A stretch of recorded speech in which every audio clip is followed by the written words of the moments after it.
चतुसीमा अर्थात सीमाधारा परंपरेची एक अदृश्य पण प्रभावशाली चौखट प्राचीन काल में भारत की ग्रामीण व्यवस्था केवल भौगोलिक आधार पर नहीं बल्कि आध्यात्मिक, सांस्कृतिक और सामाजिक मर्यादाओं के सहारे सुसंगठित रूप में विकसित हुई थी।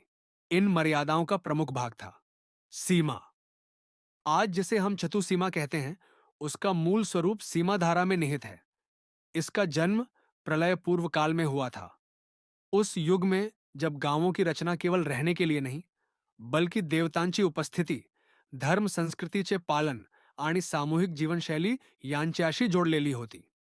सीमाधारा की उत्पत्ति एक पवित्र क्रिया ऐसा कहा जाता है कि सोमवंश के महागण, एक दिव्य ज्ञान संपन्न वर्ग ने जब किसी नई बस्ती, ग्राम या गावहाटी की रचना करनी चाहिए, तब उन्होंने गांव की सुरक्षा, स्थायित्व और आत्मिक मर्यादा निश्चित करने हेतु एक विशेष पद्धति का प्रयोग किया।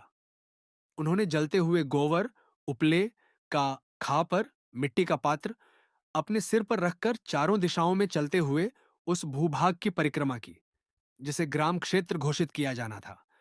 इस पवित्र परिक्रमा और अग्निधारण के माध्यम से एक अदृश्य ऊर्जा मर्यादा उस क्षेत्र के चारों ओर खिंच जाती थी और वहीं से प्रारंभ होता था सीमाधारा। चतुसीमा आधुनिक शब्द प्राचीन आत्मा। समय के साथ इस परंपरा को चतुसीमा कहा जाने लगा, जिसमें चतु यानी चार और सीमा यानी सीमा रेखा। हालांकि परंपरागत सीमा धारा केवल चार दिशाओं तक सीमित नहीं थी। वह धर्म, परंपरा, देव शक्ति आणि सामाजिक स्वराज्य यांचम एकत्रित रूप होती थी। सीमाधारा के अंतर्गत स्थापित शक्ति, चाहे वह ग्राम देवता हो, स्थानिक परंपराएं हों या ग्राम सभा की सत्ता, उन सभी का प्रभाव केवल और केवल उसी सीमाधारे के अंतर्गत मान्य होता था। इस सीमा के भीतर ही धार्मिक विधियां, निर्णय प्रक्रिया और जात जमात की व्यवस्था लागू होती थी। बाह्य हस्तक्षेप निषिद्ध।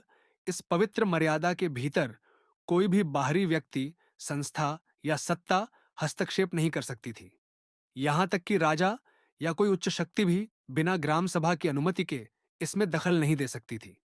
इस व्यवस्था ने ग्राम स्वराज्य यानी स्वायत्त ग्रामीण शासन की नींव रखी थी, जो आज भी किसी न किसी रूप में प्रचलित है। चतुसीमा का सांस्कृतिक महत्व सीमा धारा या चतुसीमा का केवल भौगोलिक महत्व नहीं था। यह एक ऊर्जा क्षेत्र, स्पिरिचुअल फील्ड की स्थापना थी। मान्यता थी कि इस परिक्रमा के साथ ही देवता उस क्षेत्र में प्रतिष्ठित होते हैं और अनाधिकार प्रवेश करने वाला व्यक्ति दैविक अवमानना का पात्र बन सकता है। इसीलिए सीमा धारा को संरक्षण और संयम की रेखा माना जाता था।